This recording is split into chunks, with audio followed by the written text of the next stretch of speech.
Welcome to Smart Mindset 360, the podcast where we help you level up in every part of your life.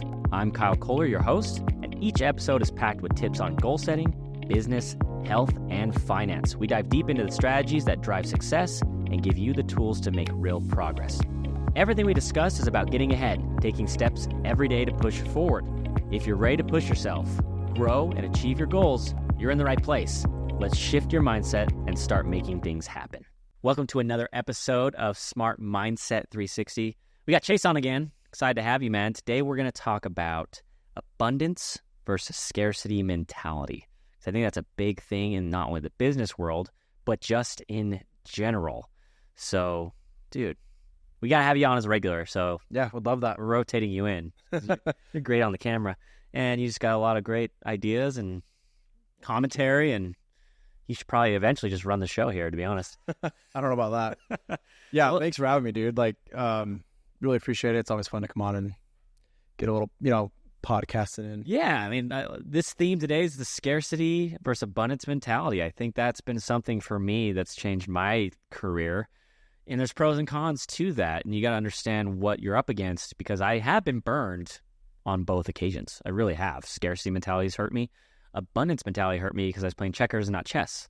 But we'll just dive in. What's your thoughts on that? What's your thoughts on the abundance versus scarcity mentality? Yeah, it's something that I think that anyone in business or any young entrepreneur, or maybe not even young entrepreneur, but you're going to face that dilemma at some point in your life. You're going to have to come and kind of face it and understand it and research it and look into it for yourself, because there's a lot of ways to look at your business, yourself, and you can take it in an abundance mindset or a scarcity mindset.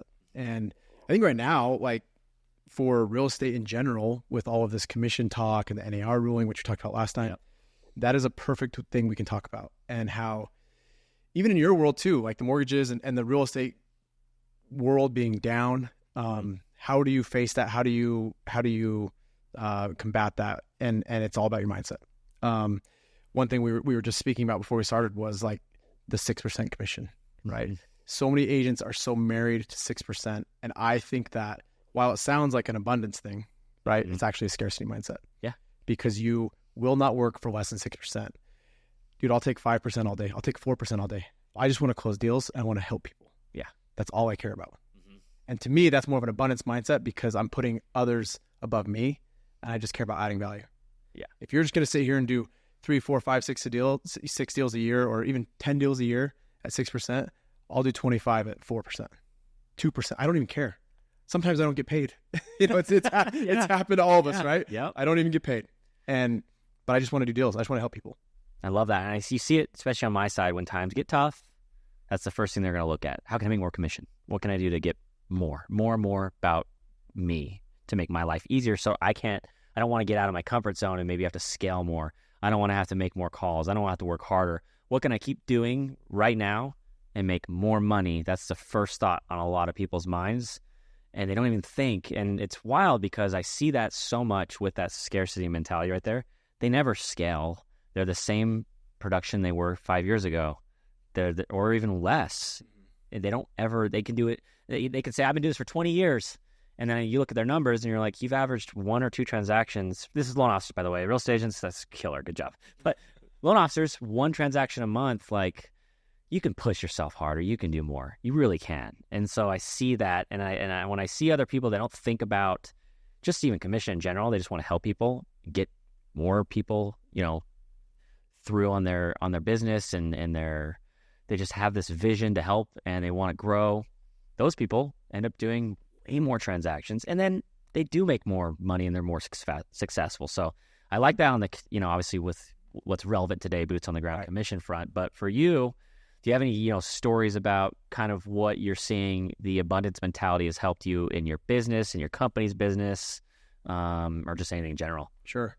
Yeah. So I think, and I think every realtor probably goes through what I'm about to talk about for sure. Yeah. And if you first get your real estate license, you're excited. You start telling everybody, hey, I do real estate now. And everyone's like, oh, great. Another. And you start telling everybody about it, and it's great. And you're excited. And you do a deal or two, and maybe your aunt lets you help you do the house or whatever, sell the house, Actually, you don't really start with listings. You always start helping buyers. Yeah, it's true. No one trusts your listing yet. But you go through, you start getting some transactions under your belt, you get some confidence, and then something happens. Somebody that you 100% in your mind thought was going to use you for real estate, whether it's buying or selling, uses someone else. And you immediately think, why? Why wouldn't you use me? Yeah. I thought like, you're my cousin, you're my uncle, you're my aunt, you're my brother, whatever it is, you're my... You see me working friend. hard. Yeah. I'll take care of you. I got your back. Yeah, this is my business. Why wouldn't you support me? You start questioning all these things, right? And early on, that was me. I was like, the hell, bro? Mm-hmm. Johnny Manziel, like, what happened here? Yeah. I've always supported you, and now you're not going to support me, type of thing. And that's a scarcity mindset, totally. But it's because you're so new, right? And I started doing more and more volume. I started doing more of my business, and I started realizing once I stopped caring about, like, this sounds bad, but who the business came from, that's when it stopped mattering, right? So I care where the business comes from. Don't get me wrong, but what I'm saying is, if my best friend, whoever this person is, doesn't use me, they use another one of our friends. It's an agent or something like that. I go, you know what? I'm happy for my friend. Yeah, that's an agent. They got the business because there's another deal out there for me. Or I have deals that fall through. I had a crazy day this year. I don't know if I told you about this. Tell me. I had a crazy day earlier this year. I lost $100,000 in one day in commission. Wow. There was two very large deals. They equaled about $3 million. They were both due to close on a Friday. And on Tuesday night, I found out they both fell through. And it was about $100,000. It's life-changing money. It stung. Yeah. It stung deep, and I let myself be mad for about an hour or two. I went for a little walk that night, and I'm not saying this to gloat about like the money. What I'm saying is I was mad, and then I was mad that I got mad, and I was mad that I let those two deals make me get so mad about it, because that was a scarcity mindset. I wanted to grab this money and hold on to it. Yeah. Like the Dave Chappelle. Yeah. Like my money. Yeah. That's what I wanted to do. And in reality, it sucked. I let myself be upset about it, but it was like, okay, let's just go find the next deal. Yeah. And that's it. Really, that's like the mindset shift. I think Ivy Avenue, the brokerage I'm at, we obviously both know Jason. He's awesome. I'm going to get him on. I sent the link for him to join. Come on, Jason. Officially. This is your invitation. He's done a great job of building a culture where we all just build each other up and we're all teammates. And I really think in any industry, I don't look at other agents as my competitors. Yeah. I really don't. When I see people do big deals, I'm excited for them. I'm excited for both people. I'm excited for the buyers and sellers because it's what I do. It's why I love what I do. You know what I mean? Would it be cool to sell the $65 million place in Park City that just went up? Of course, it'd be cool. It'd be amazing. But like, I think, wow, what a cool opportunity for that listing agent. They got to do that. Like, how can I build my business, make it better? That's the difference, I think. And so as you kind of like mature in the business, maybe I would say, you stop worrying about why didn't this person use me? And you start thinking, how can I just build my business and make it better? How can I add more value so next time they definitely want to use me? Yes. That's the difference, I think, in the mindset shift. Yeah, I think the mindset shift, and you're happier. You're just happier. I mean, I remember the first few years, I would just be, if there was another lender, like competitor, hated them, and just not necessarily hate, but I'm like, I'm not going to focus or even think about you, or you're not even in existence to me, right? Yeah. But now I have so many friends that are from so many different companies, and we share our wins, and we help each other out with, scenarios and talk to each other, and I'm happier. I'm just happier. It's great to see them win. What would you think someone listen here that has a really hard time with the scarcity mindset? Because, a lot of times, when you're not getting deals and you're not producing, it gets scary, hence scarcity, right? What would you say to someone that may be struggling right now with the industry, with all the changes, and they're just having a hard time? How can they get out of that scarcity mindset? What are some steps that they can do to just get out of it?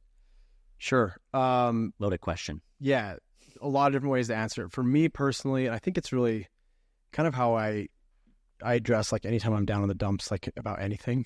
Mm-hmm. And I immediately turn to, like, gratitude. Yeah. And, like, okay, I didn't get these two huge deals and make all this money. And I was like, well, but I still closed deals this year. Well, I still have stuff in the pipeline, and maybe one of the deals we'll close next year or something like that. It's a commercial deal that we've been working on forever. Anyways, and I think it's just turning to gratitude first. And once you can be grateful for what you have, it's a lot easier to start thinking like, okay, let's maybe move on from Debbie Downer over here. Yeah. And the scarcity and being scared, and get over to gratitude and then back to adding value. Yeah. And I think that's the difference. I know it's kind of a basic answer, but in reality, for me, it's like, it works. Find out what you're grateful for, put your head down, work a little harder, and you'll see. Yeah. What's the Pixar movie that just comes out with all the emotions? Inside Out? Inside Out. It's like Inside Out, right? When anxiety takes over. Yeah. Anxiety kind of has a scarcity mindset, right? About me. And a lot of times it's not about you. It's not about you. Yeah. Sometimes my biggest number one enemy is myself with that mindset. So when you change that mindset and you have the gratitude and the joy, right? You bring more of that other stuff in. That's where you really can change. And the mind shift there, I've seen when I have an abundance mentality, things just grow. When I have a scarcity mentality, things don't grow. I can get things maybe short term a lot more than I thought. But on the long term, I see, oh man, I really wasted those few months having that mentality. And it really, for people listening, it's really hard when they have limited resources, right? So in our industry, for me, for example, like it's hard for a loan officer to want to level up and get that loan officer assistant and maybe get that team or grow, or, like what we did here. Like we went from a few, high producing, my life was great, producing and doing loans. And then we build this team to help other people produce and become a leader. And you got to have abundance mentality with your time, with your knowledge. You also got to have abundance mentality with, their goals and what they want. Like a lot of times it's not just about you and your goals. It's about their goals. How can I get them and make them feel successful? But also they leave. People leave. Right. People leave. I used to say like, no one's ever left me. And I felt so great about it. And then what happens? A lot of people left, It's like, dang it, I just spoke into existence of how cocky I was, right? But then a lot of people come as well. Because like you said, it's like, I'm going to have this abundance mentality that, you know what? I want you to crush it. And if you crush it and you want to go do your own thing, that's okay. And I think a lot of managers or, small business owners, they really miss the boat there. They lose out on these amazing relationships because they're like, hey, I built you. I made your career. From their end, they think, right? Because they trained you. And then they just never talk to you again after you leave. And it's sad. It's sad, so I've learned that because I've been on the other end where I leave and they just never talk to me again. It's just like, nope, you're done to me. You're dead to me. Like, how dare you type thing. But for me, I'm like, no, if I was a role for you to build your career and now you're crushing it and this is what you want to do, I want to help you. And then we're still friends. And it's so much better, that abundance mentality. It's just, but it's, again, this probably another theme of this episode is easier said than done. For sure. Yeah. So for those that have limited resources, I've been that agent before. I guess you could maybe, I've always been a single agent, so you could maybe even say I still fit in that box of like a limited resource agent. But I think it's all about just what you touched on, making it about others. Yeah. And so when you make it about other people and it's not about yourself, you are, I guess it's kind of hard to put in words, but you're just changing the mind shift of your business. Yeah. It's the overarching thing that we've all had in this is like, I'm not going to care about commission. I'm not going to care about the money I make. I'm going to care about others. I'm going to add value. And it's kind of the longer term view in business anyways, right? Yep.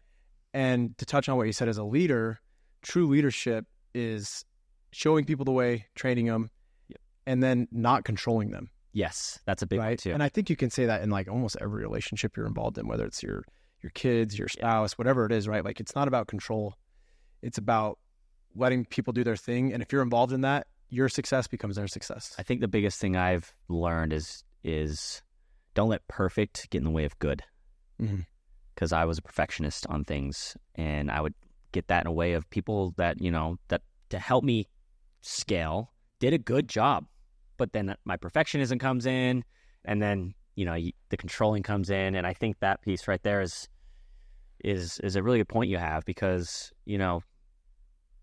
people, no one's ever going to do it as good as you think. How can I phrase this?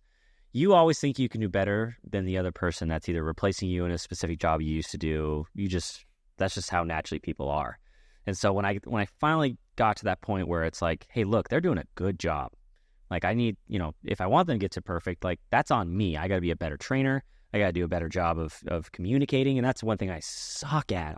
I try to be a good communicator, but it's communication. I think if I were going back to school, if school is actually worth it, it's not. Just so you know, if you're listening here, I'm way against the university. The degrees are worthless these days, unless you want to be a doctor, or lawyer, or whatever. But like, I would get, a real communication degree would be something that would be great, just because I need to be a better communicator if I want to relay this if I'm trying to scale.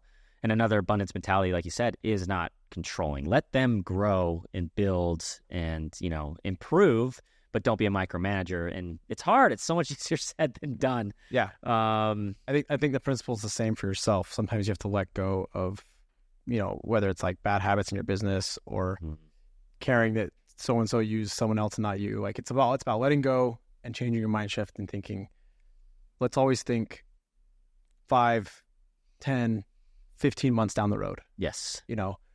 Years down the road. And it's hard to get when our lives are so reactionary. We're firefighters, right? That's what we do every day.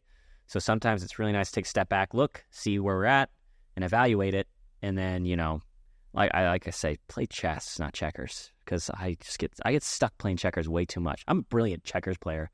I just suck at chess, and I gotta get better at chess. Yeah, I think it reminded me of, I think it's Tony Robbins that says people overestimate what they can do in 1 year, but they underestimate what they can do in 5.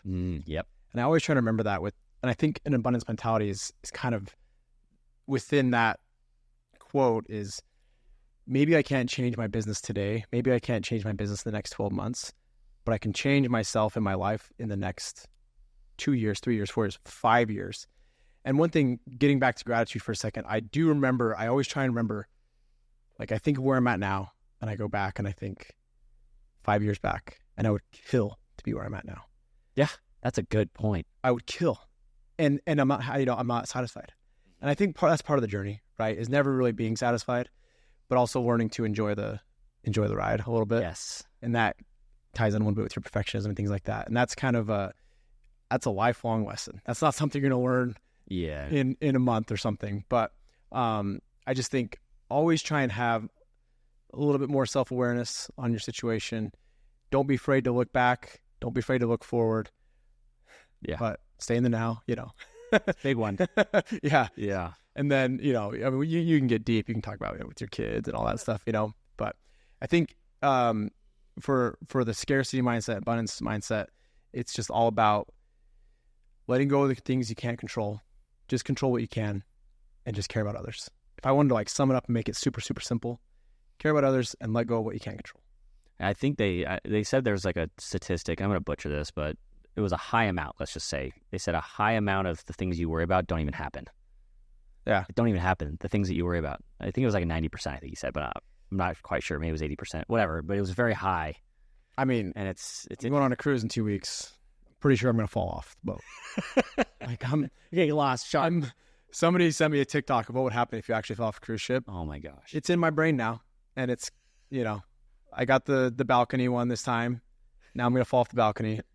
But yeah, is that going to happen? No. Have I worried about it for a couple nights in bed? Yeah, I've worried about it. No. You're going to be like looking over, not seeing the view, staying 10 feet over on the shuffleboard. Yeah, it's an irrational fear, but we all have them, right? We all have anxieties to different levels and things like that. And I think it's just kind of about trying to let go of that.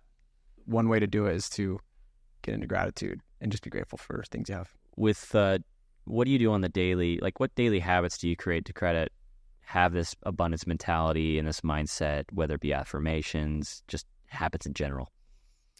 That's a great question. When I'm really doing well, I would say in the zone. Yeah. And look, I'm not afraid to say that my life ebbs and flows.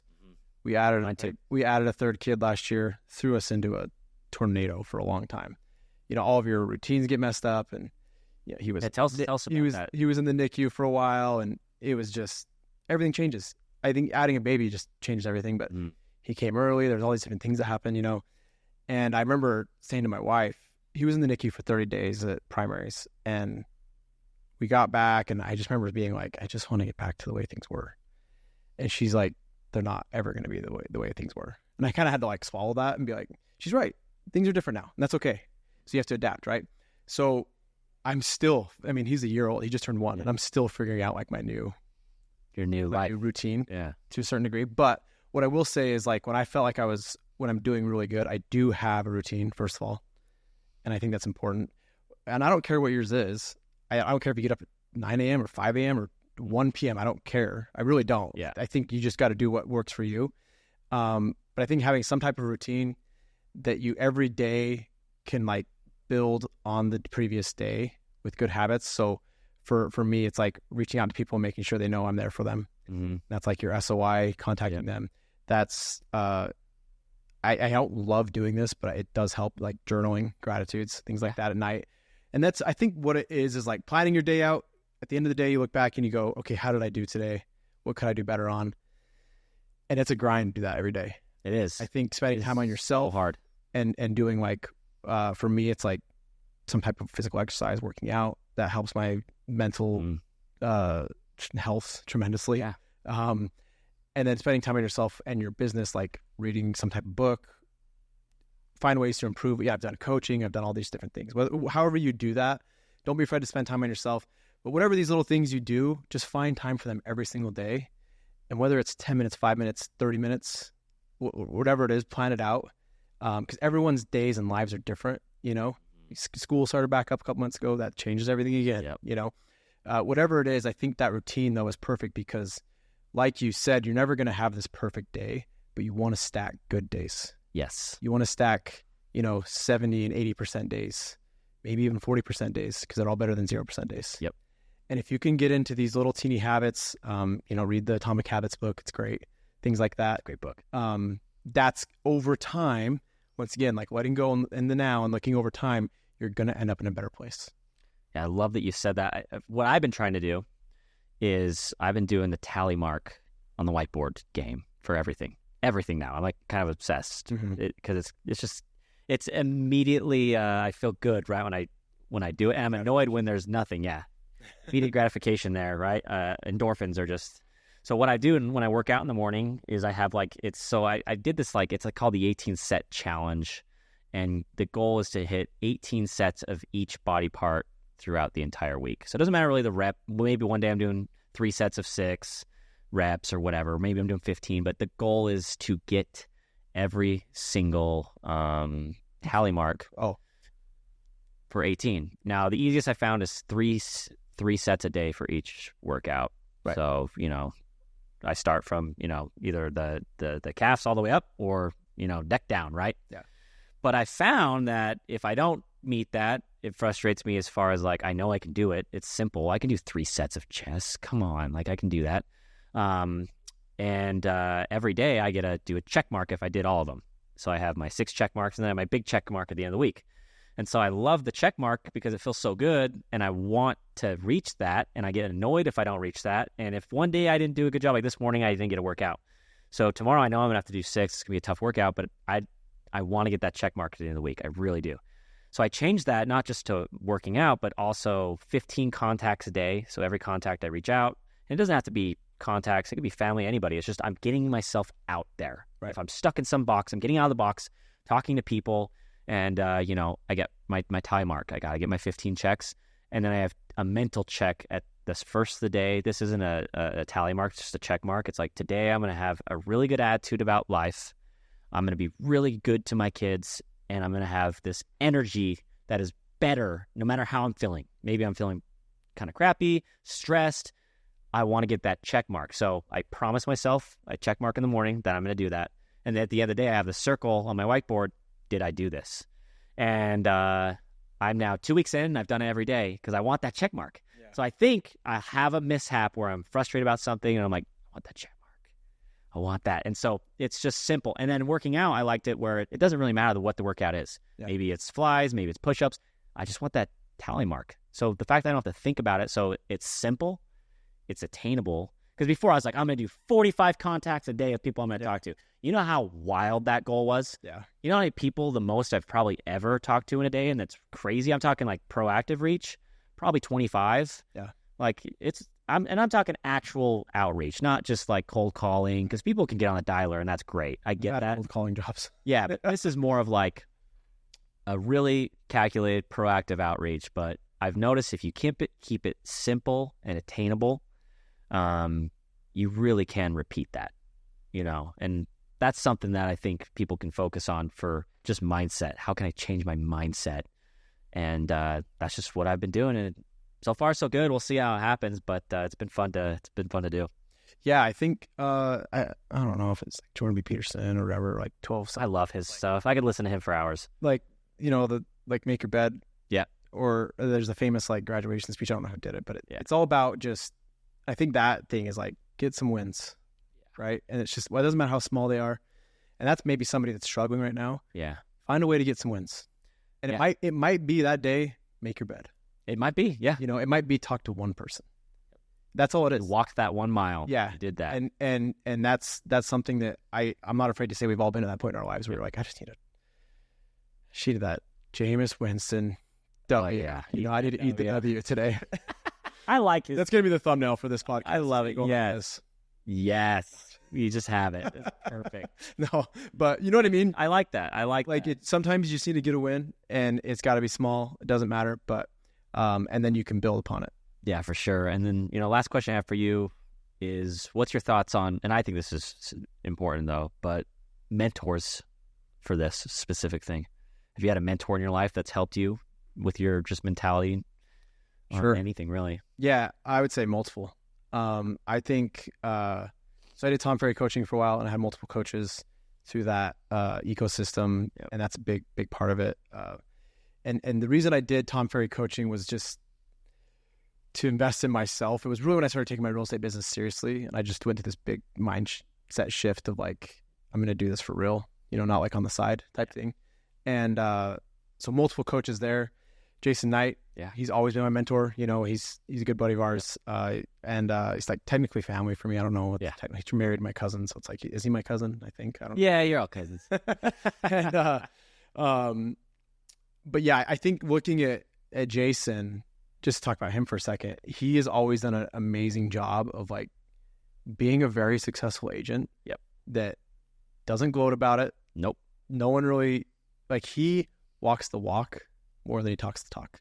Because I'll tell you one thing in the real estate business, and I'm sure it's the same in the mortgage business, there's plenty of talkers. Plenty. And he just doesn't worry about that. He puts his head down and gets his work done, and he adds a ton of value. And he has people come to him, and he helps them out, because the best way to get business is referrals, right? The mouth of others, right? It's the best marketing system out there. And so for me, but when I meet with him and I talk with him, he's always like, I want to do more. I want to help more people. And he's always had the abundance mentality of, even when in the years down, right? When rates sucked, when they're 8%, I just want to help more people. I just want to find ways to help more people. And that's always the way he's done about it. And so I'll toot his horn for a sec. Yeah. He's been a great mentor for me. In just having the mentality of, and I think for people, and it's just somebody to look at and be like, hey, Jason can do it. Why can't I do it? Yep. And that's really it. Like, I think a mentor or just an example to look at. I think you guys are a great example. You Mortgage, you guys took a big swing and you took a big leap of faith with this business, and you made it work. Get a mentor. It's super important. And if you're listening to this, I would say abundance mentality is definitely there are steps that you can do that. So, watch this episode, look up, Google abundance versus scarcity mentality, and, try to improve.